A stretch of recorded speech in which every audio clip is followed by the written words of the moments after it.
Sometimes, have you noticed that the biggest noise in your life is not outside, it is inside?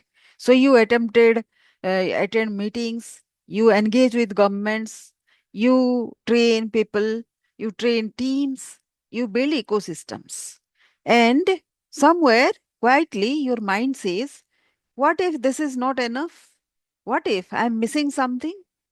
So let me ask you a question. Will a silent mind allow growth? We are a world of constant engagement. Regional conferences, state level meetings, policy advocacy, capacity building programs. I am talking about my own days. You can list out your own day out, what you get engaged with. Webinars, workshops, certifications. We are doing so much, but we are growing or just moving. Because growth does not come from activity, it comes from clarity. And clarity comes from a silent mind. So, but here is the paradox, a silent mind is not easy because silence brings discomfort. When the noise stops, you start hearing things like, am I really adding value? Are these meetings creating impact? Are we transforming the sector or just maintaining it? This is where most professionals escape. They go back to noise. Noise means what? More meetings, more trainings, more activity.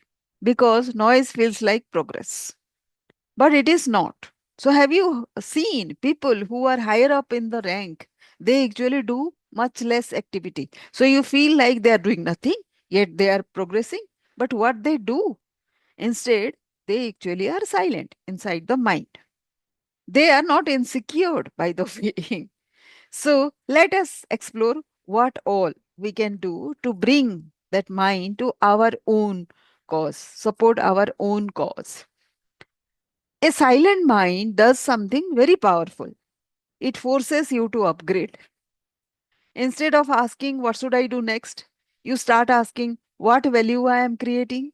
What outcomes are we driving? What is changing because of us? And suddenly, meetings become policy influence platforms, trainings becomes capability, transformation journeys, conferences become solution labs, engagement becomes co-creation. This is the shift from activity to impact.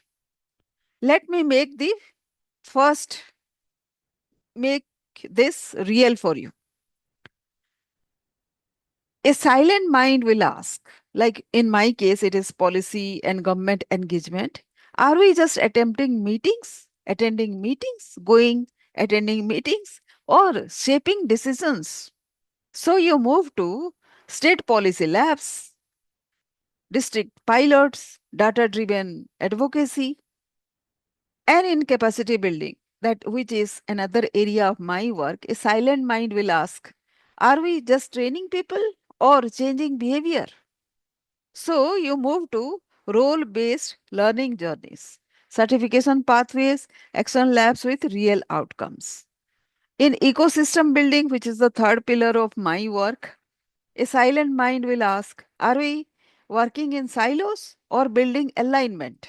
So you move to joint platforms, cross sector partnerships, shared solutions.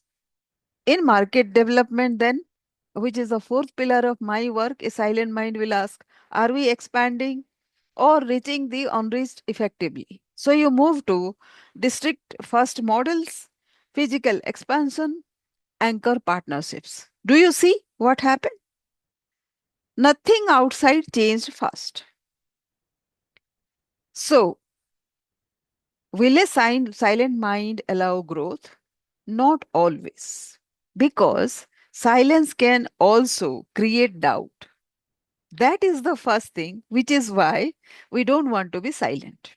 But a disciplined silent mind, a mind that asks better question, that mind doesn't just allow growth, it demands transformation. So the next time you feel overwhelmed, don't rush to do more. Pause, sit in silence and ask, What am I really creating? What will change because of this? Because growth is not in doing more, it is in seeing clearly. And clarity comes only from a silent mind. And maybe that is your greatest leadership superpower.